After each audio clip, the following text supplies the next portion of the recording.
ఈరోజు మన చర్చకు స్వాగతం. మన ముందు కొన్ని చాలా పాత చారిత్రక పత్రాలున్నాయి. అవును, దాదాపు 2,500 సంవత్సరాల క్రితం నాటివి. కరెక్ట్. ఇవి బుద్ధుని కాలంలో ఒక మంచి ప్రభుత్వం ఎలా ఉండాలి, అసలు రాజకీయ స్థిరత్వం ఎలా సాధించాలి అనే విషయాల గురించి చెప్తున్నాయి. ఆసక్తికరమైన విషయమేమిటంటే, ఇందులో 2 వేర్వేరు ప్రభుత్వాల కోసం 2 విభిన్నమైన నమూనాలు కనిపిస్తాయి. అవును. మరి ఈ పురాతన ఆలోచనలు ఈనాటి మన సమాజానికి ఏమైనా పాఠాలు నేర్పగలవా? దాని గురించే మనం ఈరోజు లోతుగా మాట్లాడుకుందాం. తప్పకుండా. ఇవి కేవలం ఆధ్యాత్మిక బోధనలు కావు. ఇవి పరిపాలన, రాజ్యతంత్రం గురించి చెప్పే ఒక ప్రాక్టికల్ గైడ్ లాంటివి. అంటే నైతికత, ప్రజల సంక్షేమం వీటికే ప్రాధాన్యత ఎక్కువ. సరిగ్గా చెప్పారు. అసలొక సమాజాన్ని స్థిరంగా, సంపన్నంగా మార్చే అంశాలు ఏవి అనే ప్రాథమిక ప్రశ్నకు ఇవి సమాధానం వెతుకుతాయి. సరే, అయితే మొదలు పెడదాం. ఈ పత్రాల ప్రకారం ఆ కాలంలో ఉత్తర భారతదేశంలో 2 రకాల రాజ్యాలుండేవి. అవును, రాజులు పాలించే రాచరికాలు, ఇంకా ప్రజలచే నడపబడే గణతంత్ర రాజ్యాలు. అయితే ఆయన ఏ ఒక్క వ్యవస్థకు మద్దతు ఇవ్వలేదని, రాజకీయాల్లో నేరుగా జోక్యం చేసుకోలేదని కూడా ఇవి స్పష్టంగా చెబుతున్నాయి. ఇది చాలా ముఖ్యమైన విషయం.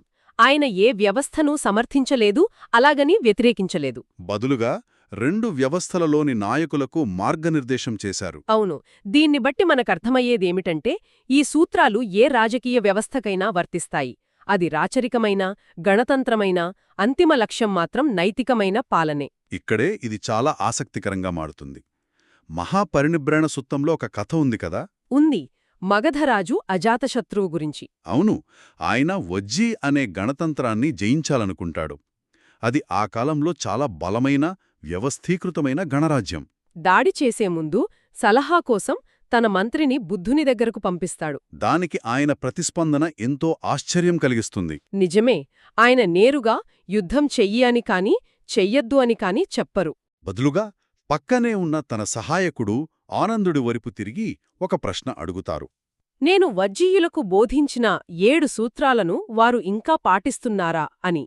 ఆనందుడు అవును, పాటిస్తున్నారు అని చెప్పినప్పుడు బుద్ధుడు మంత్రివైపు తిరిగి, వారు ఆ సూత్రాలను పాటించినంత కాలం వారిని ఎవరూ ఓడించలేరు, వారి ఎదుగుదల ఖాయం అని చెబుతారు. దీనిలోని అంతరార్థం చాలా స్పష్టంగా ఉంది. సైనిక సలహా కాదది. కాదు, ఒక సమాజం యొక్క అంతర్గత బలం గురించిన ఒక పాఠం చెప్పారన్నమాట. ఇంతకీ ఆ 7 సూత్రాలేమిటి? వాటిలో కొన్నింటిని చూద్దాం. మొదటిది చాలా ముఖ్యం. తరచుగా సమావేశాలు నిర్వహించడం, ఆ సమావేశాలకు ప్రజలందరూ పెద్ద సంఖ్యలో హాజరవడం. ఇది ఈనాటి పార్లమెంటరీ చర్చలాంటిదేనా? ఒక రకంగా అవును, కాని ఇక్కడ ఒక చిన్న తేడా ఉంది. కేవలం సమావేశమవడం కాదు, బాగా హాజరైనా అనే పదం చాలా కీలకం. అంటే కేవలం ప్రతినిధులు కాదు, ప్రజల భాగస్వామ్యం కూడా ముఖ్యమని అంటున్నారా? ఖచ్చితంగా. ఇది హాజరు గురించి మాత్రమే కాదు, క్రియాశీలక భాగస్వామ్యం గురించి చెబుతుంది. ఒకవేళ ప్రజలు తమ పాలన పట్ల ఆసక్తి చూపకపోతే ఆ వ్యవస్థ లోపలి నుండే బలహీనపడినట్టే లెక్క. అంటే పౌరుల ఉదాసీనత ఒక గణతంత్ర రాజ్యానికి అతిపెద్ద శత్రు అని అప్పుడే గుర్తించారన్నమాట. చాలా ఆసక్తికరంగా ఉంది. నిజమే. ఇక రెండవ సూత్రం, అందరూ ఏకతాటిపై నిలవడం, సామరస్యంగా నిర్ణయాలు తీసుకోవడం, కలిసి పనిచేయడం. అవును, ఇక్కడ కూడా కేవలం ఐక్యత గురించి చెప్పడం లేదు. వారు సమావేశమైనప్పుడు శాంతితో సమావేశమవ్వాలి, శాంతితో చర్చించాలి, శాంతితో తమ విధులను నిర్వర్తించాలి. సరిగ్గా. భేదాభిప్రాయాలు ఉండొచ్చు, కానీ అంతిమ నిర్ణయం తీసుకున్న తరువాత అందరూ దానికి కట్టుబడి ఉండాలి. ఆ సామూహిక ఐక్యతే వారి అతిపెద్ద రక్షణ కవచం. అంతర్గతంగా చీలిపోయిన సమాజాన్ని బయటి శత్రువు సులభంగా జయించగలడు. అవును. మూడవ సూత్రం, అప్పటికే ఉన్న చట్టాలను గౌరవించడం, కొత్తగా ఏకపక్షంగా చట్టాలను రుద్దకపోవడం. ఇది రూల్ ఆఫ్ లా అనే ఆధునిక భావనకు చాలా దగ్గరగా ఉంది కదా. ఖచ్చితంగా. ఇది సమాజానికి ఒక స్థిరత్వాన్ని ఇస్తుంది. పాలకులు తమ ఇష్టానుసారం ఎప్పటికప్పుడు నియమాలను మార్చేస్తుంటే ప్రజలకు వ్యవస్థపై నమ్మకం పోతుంది. అభద్రతాభావం పెరుగుతుంది. అవును, చట్టమందరికీ సమానంగా వర్తిస్తుంది, అది పాలకులకు కూడా వర్తిస్తుంది అనే నమ్మకాన్ని ఈ సూత్రం కలిగిస్తుంది. ఇది ఒక ఊహాజనితమైన పాలన నుండి ఒక పద్ధతి ప్రకారం నడిచే పాలన వైపు మార్పును సూచిస్తుంది. ఇంకొక సూత్రం, అనుభవజ్ఞులైన పెద్దలను గౌరవించడం, వారి సలహాలను వినడం. కాని ఇది కొంచెం ప్రమాదకరంగా అనిపించడం లేదా? ఎలా? అంటే అనుభవం పేరుతో మార్పును వ్యతిరేకించే అవకాశం ఉంది కదా, కొత్త ఆలోచనలను అణచివేసే ప్రమాదం లేదా? ఇది చాలా మంచి ప్రశ్న. ఇక్కడ గౌరవించడమంటే గుడ్డిగా అనుసరించడం కాదు. సరే, వారి సలహాను పరిగణనలోకి తీసుకోవడం, వారి అనుభవం నుండి నేర్చుకోవడం. ఏ సమాజానికైనా పునాది, పురోగతి రెండూ కావాలి. పాత తరం వారి అనుభవం పునాది అయితే, కొత్త తరం వారి ఆలోచనలు పురోగతికి దారితీస్తాయి. అవును, ఈ రెండింటి మధ్య సమతుల్యత సాధించడమే ఇక్కడ సవాలు. పెద్దల అనుభవాన్ని పూర్తిగా తిరస్కరించడం లేదా కొత్తదనాన్ని పూర్తిగా వ్యతిరేకించడం రెండూ సమాజానికి నష్టమే. అర్థమైంది. అలాగే మహిళలను గౌరవించడం, జ్ఞానులను, భిక్షువులను ఆదరించడం వంటి సూత్రాలు కూడా ఉన్నాయి. మొత్తంగా చూస్తే ఈ సూత్రాలన్నీ ఒక బలమైన, ఐక్యమైన, నైతిక పునాదులున్న సమాజాన్ని నిర్మించడంపై దృష్టి పెట్టాయి. సరిగ్గా. ఒక సమాజం లోపలి నుండి బలంగా ఉన్నప్పుడు బయటి దాడులను తట్టుకోగలదు. ఈ సూత్రాలు ఆ అంతర్గత బలాన్ని ఎలా నిర్మించుకోవాలో చెప్పే ఒక బ్లూప్రింట్ లాంటివి. ఇది గణతంత్ర రాజ్యాల కథ. కాని ఆ కాలంలో రాచరికాలు విస్తరిస్తున్నాయి, మరి రాజుకు అపరిమితమైన అధికారం దక్కే ప్రమాదం ఉండేది. అటువంటి రాజులు నిరంకుశులుగా మారకుండా నిరోధించడానికి ఏదైనా మార్గదర్శకత్వం ఉందా? ఉంది. అక్కడే చక్రవర్తి లేదా ధర్మచక్రవర్తి అనే ఒక అద్భుతమైన భావన వస్తుంది. చక్రవర్తి. అవును, ఇది ఒక ఆదర్శ పాలకుడికి నమూనా. ఈ చక్రవర్తి అనేవాడు చక్రవర్తిలాంటివాడే, కాని అతని అధికారం సైన్యం నుండి రాదు, ధర్మం నుండి వస్తోంది. అతని చక్రం రథచక్రం కాదు, అది ధర్మచక్రమన్నమాట. కరెక్ట్. అది హింసతో కాదు, న్యాయంతో, నైతికతతో తిరుగుతోంది. ఒక రకంగా చెప్పాలంటే అతను రాజ్యాంగానికి కట్టుబడిన ఆధునిక పాలకుడిలాంటివాడు, కాని ఇక్కడ రాజ్యాంగమే ధర్మం. ధర్మానికి కట్టుబడి ఉండటమంటే ఆచరణలో ఏంటి? ఈ ధర్మపరుడైన రాజు నిజంగా ఏం చేస్తాడు?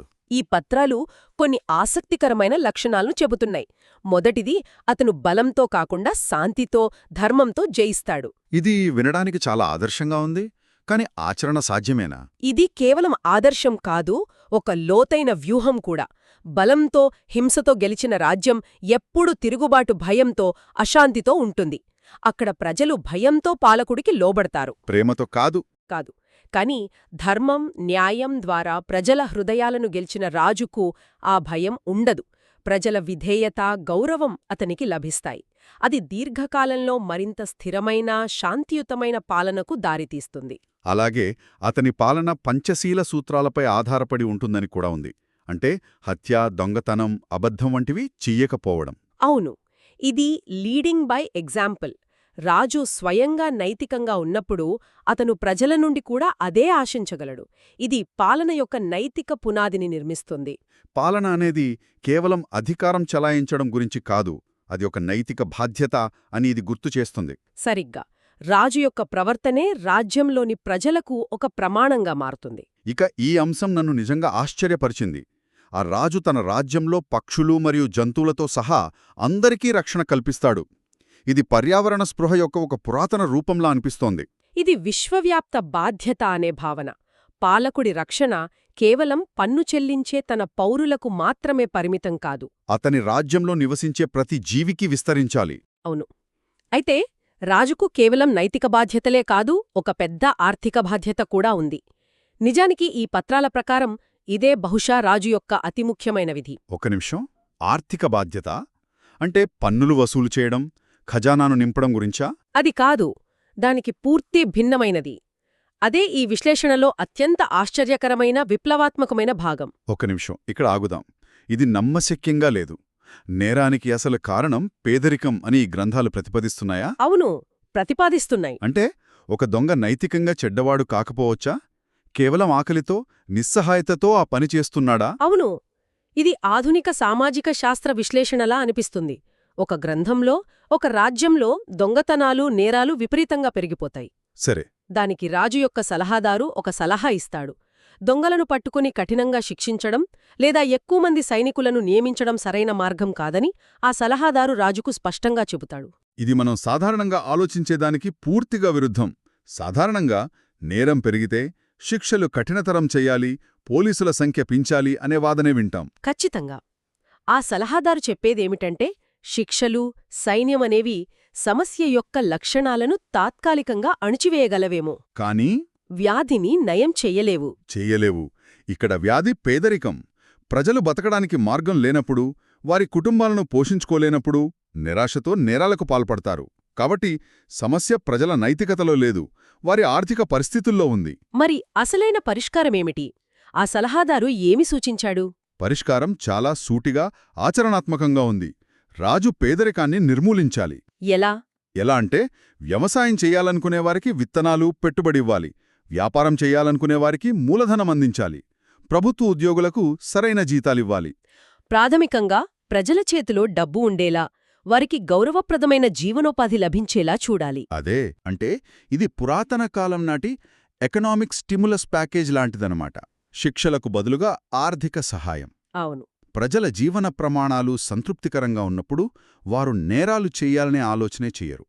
అప్పుడు రాజ్యం సహజంగానే శాంతియుతంగా, సుభిక్షంగా ఉంటుంది. ఇది సమస్య యొక్క లక్షణాన్ని, నేరం శిక్షించడం నుండి వ్యాధిని, పేదరికం నయం చేయడం వైపు దృష్టిని మారుస్తుంది. ఇది చాలా లోతైన మార్పు. ఇది కేవలం దయచూపడం కాదు. కాదు, ఇది ఒక ఆచరణాత్మక, దీర్ఘకాలిక రాజ్యతంత్రం. ప్రజలు ఆర్థికంగా సురక్షితంగా ఉన్నప్పుడు వారు సమాజంలో నిర్మాణాత్మక భాగస్వాములవుతారు. దొంగతనాలు తగ్గుతాయి, ఖజానాకు పన్నుల రూపంలో ఆదాయం పెరుగుతుంది. దేశం సంపన్నంగా మరియు శాంతియుతంగా ఉంటుంది. అవును. మరి వీటన్నింటి అర్థమేమిటి? 2,500 సంవత్సరాల క్రితం నాటి సుపరిపాలన కోసం 2 విభిన్న నమూనాలను మనం చూశాం. ఒకటి ఐకత్యార్, ఏకాభిప్రాయం, సామూహిక బాధ్యతపై ఆధారపడిన గణతంత్రం కోసం. మరొకటి ధర్మానికి కట్టుబడి ఉండి ప్రజల ఆర్థిక శ్రేయస్సును నిర్ధారించగమే తన ప్రాథమిక విధిగా భావించే రాజు యొక్క నమూనా. ఇక్కడ ఆసక్తికరమైన విషయం ఏమిటంటే, ఈ 2 నమూనాలు ఎలా ఒకదానితో ఒకటి ముడిపడి ఉన్నాయో చూడాలి. అది గణతంత్రమైనా లేదా రాచరికమైనా, అంతిమ లక్ష్యం ప్రజల సంక్షేమం మరియు ఆనందం. పాలన యొక్క రూపం ఏదైనప్పటికీ దాని ఉద్దేశ్యం ఒక్కటే: ప్రజల జీవితాలను మెరుగుపరచడం. అవును, అది స్థిరమైన, సంపన్నమైన మరియు శాంతియుత సమాజానికి దారితీస్తుంది. పాలన అంటే అధికారం చెలాయించడం కాదు, అది ఒక బాధ్యత. గణతంత్రంలో ఆ బాధ్యత సమిష్టిగా పౌరులందరిపై ఉంటుంది. రాచరికంలో అది పాలకుడిపై ఉంటుంది. కరెక్ట్. కాని 2 సందర్భాల్లోనూ ప్రజల శ్రేయస్సే ప్రభుత్వ చట్టబద్ధతకు, విజయానికి అసలైన కొలమానం. సరిగ్గా చెప్పారు. గణతంత్రం యొక్క 7 సూత్రాలు అంతర్గత సామాజిక బలాన్ని, ఐక్యతను సృష్టిస్తే, ధర్మచక్రవర్తి యొక్క నమూనా పైనుండి నైతిక మరియు ఆర్థిక స్థిరత్వాన్ని అందిస్తుంది. 2 ఒకే లక్ష్యాన్ని చేరుకోవడానికి వేర్వేరు మార్గాలు అన్నమాట. అవును, సురక్షితమైన, సంపన్నమైన సమాజాన్ని చేరుకోవడానికి. ఈ పత్రాలలో సూచించినట్లు నేరాన్ని నివారించడానికి, పేదరికాన్ని నిర్మూలించడమే ఒక ప్రభుత్వ ప్రాథమిక విధి అయితే, ఆ ఒక్క శక్తివంతమైన ఆలోచనకు అనుగుణంగా మన ఆధునిక రాజకీయ ప్రాధాన్యతలు, మన జాతీయ బడ్జెట్లు, మన రాజకీయ చర్చలు మొత్తం ఎలా మారవలసి ఉంటుందో అని ఆలోచిస్తే ఆశ్చర్యంగా ఉంది.